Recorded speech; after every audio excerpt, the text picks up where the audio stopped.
صل على بسم اللہ الرحمن الرحیم۔ بیت اللہ کا حج ادا کر لینے کے بعد یا عمرہ ادا کرنے کے بعد جو اور افضل عمل ہے وہ مدینہ منورہ کی زیارت ہے، اور یہ ایک ایسا خطہ ہے جہاں کے چپے چپے سے حضور اکرم صلی اللہ علیہ وسلم کی یادیں وابستہ ہیں، اس سے ہر مسلمان وہاں جانے کی آرزو اپنے دل میں رکھتا ہے۔ تو جس آدمی پر حج فرض ہو اس کے لیے بہتر یہ ہے کہ وہ پہلے حج ادا کر لے اور اس کے بعد مدینہ منورہ کی زیارت کر لے، اور حدیث میں آتا ہے کہ جس نے میرے قبر کی زیارت کی تو میرے اوپر اس کے لیے شفاعت واجب ہوگی۔ اس لیے مدینہ منورہ کی زیارت ضرور کر لینی چاہیے، اور وہاں پہ جا کے ایک اور امتیاز یہ ہے کہ جب ہم یہاں سے حضور اکرم صلی اللہ علیہ وسلم پر درود شریف بھیجتے ہیں تو فرشتوں کے ذریعے حضور اکرم صلی اللہ علیہ وسلم تک اسے پہنچا دیا جاتا ہے، اور جب آدمی وہاں پہ جا کے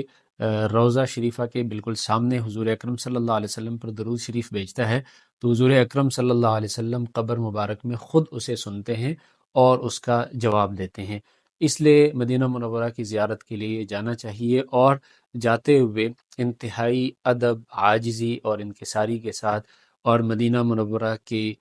شوق اور اشتیاق دل میں لیے اور کثرت کے ساتھ درود شریف پڑھتے ہوئے مدینہ منورہ جانا چاہیے۔ اور جیسے ہی مدینہ منورہ قریب آ جائے اور نظر آنے لگے، حضور اکرم صلی اللہ علیہ وسلم جب کبھی باہر تشریف لے جاتے تھے اور واپس آتے ہوئے جیسے ہی مدینہ منورہ نظر آنے لگتا تھا، حضور اکرم صلی اللہ علیہ وسلم سواری کو تیز کر لیتے تھے۔ اس لیے جیسے ہی مدینہ منورہ کی عمارتیں نظر آئیں تو شوق کے عالم میں درود شریف کی کثرت کے ساتھ یہ دعا بھی پڑھنی چاہیے کہ اے اللہ، یہ آپ کے نبی صلی اللہ علیہ وسلم کا حرم ہے، اس کو میرے لیے جہنم سے پردہ اور عذاب سے اور برے حساب سے امان کا ذریعہ بنا دیجیے۔ پھر مدینہ منورہ پہنچ کر بہتر یہ ہے کہ داخلے سے پہلے آدمی غسل کر لے، نہ ہو تو وضو بھی کر سکتا ہے، پاک اور صاف کپڑے پہن لے، خوشبو لگا لے، اور شہر میں داخل ہونے سے پہلے پیادہ چلنے لگے، اور شہر کی عظمت کا خیال رکھتے ہوئے انتہائی خشوع اور خضوع کے ساتھ مدینہ منورہ میں داخل ہو، اور دعاؤں کا بھی اہتمام کرے۔ جو دعا آدمی پڑھ سکتا ہے اس وقت اپنی زبان میں وہ پڑھے، اور پھر مدینہ منورہ پہنچ کے سب سے پہلے یعنی آرام وغیرہ کی فرصت کے بعد مسجد نبوی میں داخل ہونے کے لیے جائیں۔ مسجد نبوی میں داخل ہونے کے لیے جو عام مسجد میں داخل ہونے کے آداب ہیں اس کا خیال رکھتے ہوئے داخل ہو، اور بہتر یہ ہے کہ باب جبریل سے مسجد میں داخل ہو، اور خواتین باب النساء سے مسجد میں داخل ہو اگر اس میں سہولت ہو۔ مسجد میں داخل ہونے کے بعد اگر نماز کا وقت ہے تو نماز پڑھ لیں، اور نماز پڑھنے کے بعد یا اگر نماز کا وقت نہیں ہے اور آپ سلام کے لیے جانا چاہتے ہیں تو جو وہاں کا ایک افضل عمل ہے وہ ہے سلام کے لیے حاضری۔ سلام کے لیے حاضری کے وقت عام طور پہ ہم جن چیزوں کا خیال نہیں رکھتے اس میں یہی ہے کہ ہم سلام کے لیے ایسے داخل ہوتے ہیں جیسے عام کسی آدمی کے پاس آدمی سلام کے لیے جاتا ہے، حالانکہ حضور اکرم صلی اللہ علیہ وسلم کے سامنے ہم جا رہے ہیں، اور حضور اکرم صلی اللہ علیہ وسلم نے ہمارے لیے سب کچھ قربان کر دیا اور امت کے لیے بہت سختیاں اور مصیبتیں جھیلیں، لیکن اس لیے ان تمام حضور اکرم صلی اللہ علیہ وسلم کی ان قربانیوں کا احساس کرتے ہوئے آدمی حضور کے سامنے ایسی حالت میں جائے جیسے کسی مجرم کو قاضی کے سامنے لایا جاتا ہے، انتہائی شرمندگی اور پشیمانی کے ساتھ وہ حضور اکرم صلی اللہ علیہ وسلم کے سامنے آئے۔ اور جو روضہ شریفہ ہے جہاں پہ حضور اکرم صلی اللہ علیہ وسلم تشریف فرما ہیں، اس کے ساتھ بالکل حضرت ابو بکر صدیق رضی اللہ عنہ اور حضرت عمر رضی اللہ عنہ ان سب کی حضرات کی قبریں ہیں، وہاں پہ جالیاں لگی ہوئی ہیں۔ سب سے پہلے یعنی آدمی سلام کے لیے جب آتا ہے تو حضور اکرم صلی اللہ علیہ وسلم کے جسم انور کے پاس پہنچتا ہے، پھر اس کے بعد حضرت ابو بکر صدیق، اور پھر اس کے بعد حضرت عمر رضی اللہ عنہ کے پاس پہنچتا ہے۔ تو اس طرح سلام کے لیے جاتے ہوئے جیسی ہی وہ قریب پہنچ جائے اور جالیوں میں اس جگہ پہ پہنچ جائے جہاں پہ لکھا ہوا ہے کہ السلام علی رسول اللہ صلی اللہ علیہ وسلم، تو وہاں پر بالکل جالی کے مواجہہ میں کھڑے ہو کر کہ نہ بہت زیادہ دور ہو نہ بہت زیادہ قریب ہو، اور نہ بہت بلند آواز سے نہ بہت پست آواز سے، ایک عام آواز کے ساتھ حضور اکرم صلی اللہ علیہ وسلم پر سلام پیش کرے۔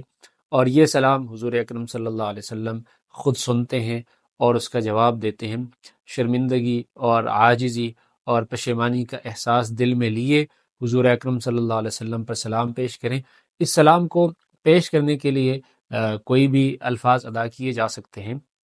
اور کچھ لوگوں کے پاس لکھا ہوا بھی ہوتا ہے، وہ بھی پڑھ سکتے ہیں، جیسے الصلاۃ والسلام علیک یا رسول اللہ، الصلاۃ والسلام علیک یا خیر خلق اللہ، الصلاۃ والسلام علیک یا رحمت للعالمین۔ اس کے بعد اپنی زبان میں بھی اگر کوئی سلام پیش کرنا چاہیں تو وہ بھی پیش کر سکتے ہیں، اور اگر کسی نے آپ کو سلام کے لیے کہا ہوا ہے تو آپ اس کا نام لے کر بھی کہہ سکتے ہیں کہ میرے والد صاحب کی طرف سے آپ پر سلام ہو، یا آپ یہ بھی کہہ سکتے ہیں کہ جن جن لوگوں نے مجھے سلام کے لیے کہا ہے ان سب کی طرف سے آپ پر سلام ہو۔ یہ سلام ادا کر لینے کے بعد پھر تھوڑا سا آگے جائیں گے، حضرت ابوبکر صدیق رضی اللہ عنہ کا قبر مبارک کے سامنے جب آئیں گے، وہاں پر لکھا ہوا بھی ہے، وہاں پر السلام علیک یا ابا بکر کہیں گے، اور پھر تھوڑا سا آگے جا کے السلام علیک یا عمر بن الخطاب کہیں گے، اور اس وقت حضور اکرم صلی اللہ علیہ وسلم سے شفاعت کی درخواست بھی کر سکتے ہیں کہ یا رسول اللہ، ہم آپ سے شفاعت کی درخواست کرتے ہیں کہ آپ قیامت کے دن ہمیں نہ بھولیں، اور حضرت عمر رضی اللہ عنہ، حضرت ابوبکر صدیق رضی اللہ عنہ، ان دونوں پر سلام پیش کرتے ہوئے وہاں سے پھر عاجزی کے ساتھ باہر نکلیں گے۔ تو یہ جو سلام کا طریقہ ہے، اسی طریقے کے ساتھ آپ بار بار بھی اگر سلام کے لیے آنا چاہتے ہیں تو سلام کے لیے پیش ہو سکتے ہیں، آ سکتے ہیں، لیکن بہتر یہ ہے کہ آدمی بہت زیادہ درود شریف پڑھ لینے کے بعد اور اعمال کر لینے کے بعد اس احساس کے ساتھ حضور اکرم صلی اللہ علیہ وسلم کے سلام کے لیے آئے کہ اس کے دل میں یہ ہو، ایسا نہ ہو کہ میرا یہ سلام رد ہو جائے، اور اس احساس کے ساتھ وہ حضور اکرم صلی اللہ علیہ وسلم پر سلام پیش کرے۔ اس وقت گفتگو میں مشغول رہنا یا موبائل میں مشغول رہنا یا اور کسی دنیاوی اعمال میں مشغول رہنا، یہ انتہائی بدنصیبی کی بات ہے، اس لیے اس کا خیال رکھنا چاہیے کہ آدمی بالکل عاجزی کے ساتھ حضور اکرم صلی اللہ علیہ وسلم پر سلام پیش کریں۔ اس کے بعد وہاں پر جہاں پر حضور اکرم صلی اللہ علیہ وسلم آرام فرما رہے ہیں، اس کے اور ممبر کے درمیان، یعنی مسجد نبوی میں کا جو حضور اکرم صلی اللہ علیہ وسلم کے زمانے میں جو مسجد نبوی میں جہاں پہ حضور اکرم صلی اللہ علیہ وسلم نماز پڑھا کرتے تھے، تو ممبر اور گھر کے درمیان جو جگہ ہے اس کو ریاض الجنہ کہا گیا ہے، کہ یہ قبر کے باغیچوں، جنت کے باغیچوں میں سے ایک باغیچہ ہے۔ تو وہاں پر اگر آدمی داخل ہو جائے تو یہ بھی انتہائی سعادت کی بات ہے، اور اللہ تعالیٰ اس کی رحمت سے امید ہے کہ جب آدمی جنت کے باغیچے میں دنیا میں داخل ہوگا تو اللہ تعالیٰ آخرت میں بھی اس کو جنت میں داخل فرمائیں گے۔ تو وہاں پر بھی جاتے ہوئے دوسرے مسلمانوں کے حقوق کا خیال رکھتے ہوئے، ان کو تکلیف دینے سے بچتے ہوئے وہاں پہ نماز کا بھی اہتمام کرنا چاہیے، جتنا وقت وہاں پہ ملے تو نماز، ذکر و اذکار، دعاؤں کا اور درود شریف کا اہتمام کرتے ہوئے وہاں پہ بھی بار بار جا سکتے ہیں اور جانا چاہیے۔ اس کے علاوہ مسجد نبوی ہر جگہ پہ حضور اکرم صلی اللہ علیہ وسلم کی یادیں وابستہ ہے، تو مدینہ منورہ میں قیام کے دوران ان تمام آداب کا خیال رکھنا چاہیے۔ مدینہ منورہ میں ایک اور فضیلت جو حضور اکرم صلی اللہ علیہ وسلم نے بتائی ہے وہ یہ ہے کہ حضور اکرم صلی اللہ علیہ وسلم مسجد نبوی سے قباء آیا کرتے تھے، اور مسجد قباء میں 2 رکعت نماز پڑھا کرتے تھے، اور عام طور پہ ہفتے والے دن کبھی پیدل کبھی سواری پہ آیا کرتے تھے، اور ارشاد فرمایا کہ یہ عمرے کے برابر ثواب اس کا ہے۔ تو اس کا بھی کوشش کرنی چاہیے کہ مدینہ منورہ کے قیام کے دوران بار بار آدمی کبھی پیدل سنت کی اتباع میں کبھی سواری پر آئے اور قباء میں 2 رکعت نفل پڑھے، تو اس کو عمرے کا ثواب مل جاتا ہے۔ حضور اکرم صلی اللہ علیہ وسلم کی حدیث ہے کہ جو آدمی گھر میں وضو کرتے ہوئے آئے اور مسجد قباء میں 2 رکعت ادا کر لے تو اس کو عمرے کا ثواب مل جاتا ہے۔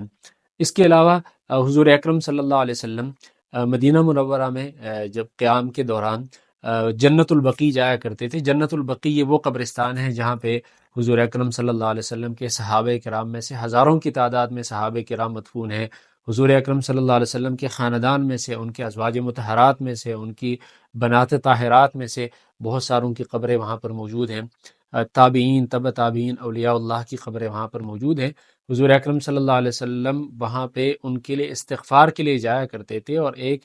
رات حضور اکرم صلی اللہ علیہ وسلم وہاں پہ گئے اور صحابی کو ارشاد فرمایا کہ مجھے یہ حکم دیا گیا کہ میں جنت البقیع والوں کے لیے استغفار کروں، اس لیے جو اس کے کھلنے کے اوقات ہیں تو وہاں پہ جا کر جاتے ہوئے جا کر ان کے لیے دعائے مغفرت طلب کرنی چاہیے اور مغفرت کی دعا کرتے ہوئے قبروں کی زیارت کرنی چاہیے۔ حدیث میں آتا ہے کہ قبروں کی زیارت کیا کریں، اس لیے کہ اس سے آپ کو آخرت کی یاد آتی ہے، تو اس سے جنت البقیع میں جانا چاہیے۔ اس کے علاوہ مسجد نبوی میں اور مدینہ منورہ میں کوشش کرنی چاہیے کہ ہمیشہ ادب اور عاجزی کے احساس کے ساتھ رہیں اور دنیاوی باتوں سے پرہیز کریں، اور جب بھی مواجہہ شریف یا روضے کے پاس سے گزریں تو ادب کے ساتھ کھڑے ہو کر حضور اکرم صلی اللہ علیہ وسلم پر سلام پیش کریں اور سلام پیش کر کے ہی گزریں۔ اور زیادہ سے زیادہ کوشش کرنی چاہیے کہ آدمی نماز مسجد نبوی میں ہی پڑھ لے۔ حدیث میں آتا ہے کہ مسجد نبوی میں نماز 1000 نمازوں کے برابر ہے۔ پھر جب مسجد مدینہ منورہ میں آپ کا قیام پورا ہو جائے اور وہاں سے جانے کا وقت ہو تو بالکل غم اور محبت کے جذبات کے ساتھ آپ وہاں سے رخصت ہوں، جیسے کہ آدمی اپنے محبوب کو رخصت کرتے ہوئے جاتا ہے۔ آخر میں پھر حضور اکرم صلی اللہ علیہ وسلم پر الوداعی سلام پیش کرنے کے لیے آ جائیں اور پھر عاجزی اور محبت کے ملے جلے جذبات کے ساتھ وہاں سے واپسی کریں، اور حضور اکرم صلی اللہ علیہ وسلم پر زیادہ سے زیادہ درود شریف پڑھنا مدینہ منورہ میں اس کا ایک الگ ہی لطف ہے اور ایک الگ ہی ثواب ہے۔ اللہ تعالی ہمیں بار بار مدینہ منورہ کی حاضری اور حضور اکرم صلی اللہ علیہ وسلم کے روضے کی حاضری نصیب فرمائے، آمین یا رب العالمین۔ صل علی